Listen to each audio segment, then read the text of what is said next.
Welcome to this explainer. Let's jump right into the ultimate blueprint for overseas qualified architects who want to migrate to Australia. If you're looking to bring your design talents down under, well, nailing this assessment process is your absolute first non-negotiable step. Here is our roadmap for today. We're going to quickly cover what the AACA is, look at the Overseas Qualification Assessment, walk through the exact steps you need to take, explore the perks of a positive outcome, and finish up with your next steps. All right, Section 1, Introduction to the ACA, or basically the foundation. So, what exactly is the AACA? It's the Architects Accreditation Council of Australia, and they are essentially the ultimate gatekeepers for your profession. The Department of Home Affairs relies completely on them to assess your skills under the official Architect Occupation Code, that's ANSCO. But it's not just about visas.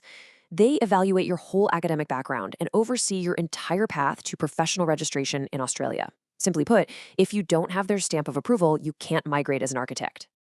Moving right along to Section 2, the Overseas Qualification Assessment, which we can think of as your building materials.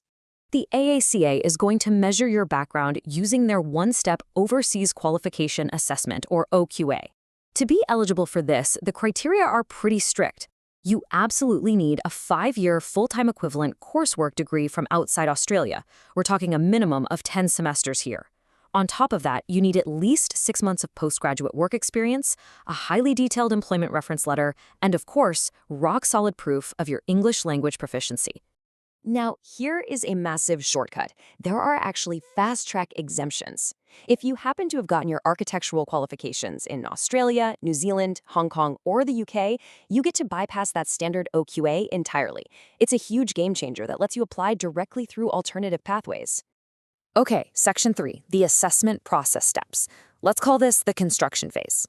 Knowing exactly how to construct your application is crucial, and it boils down to 6 specific steps. You'll verify your eligibility, jump onto their online portal to register, prepare your highly specific documents and portfolio, submit it all with your fee, go through a portfolio review, and finally wrap it up with a competency panel interview with 2 external assessors. Let me emphasize something really important about Step 3. Your portfolio cannot just be a basic collection of your pretty drawings.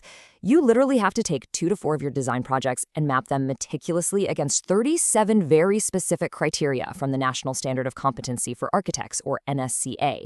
Oh, and everything must be submitted as crisp 300 DPI PDFs. Precision is absolutely everything here. Next up, Section 4, the benefits of positive outcomes. Let's take a look at the finished structure. If you've put your application together perfectly, this whole process moves surprisingly fast. It's generally finalized within just 7 weeks from lodgement. About a week after your interview, your outcome letter is issued. And the best part? That successful letter remains valid for 3 whole years for your migration goals. That outcome letter is basically your golden ticket.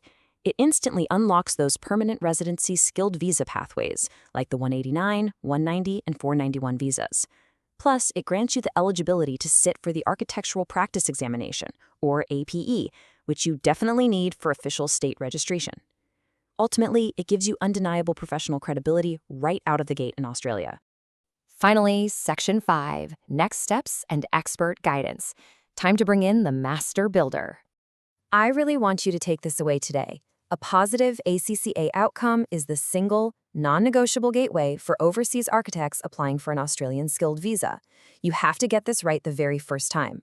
Getting your documentation flawlessly accurate is literally the only difference between a smooth 7-week approval and a really stressful, drawn-out rejection.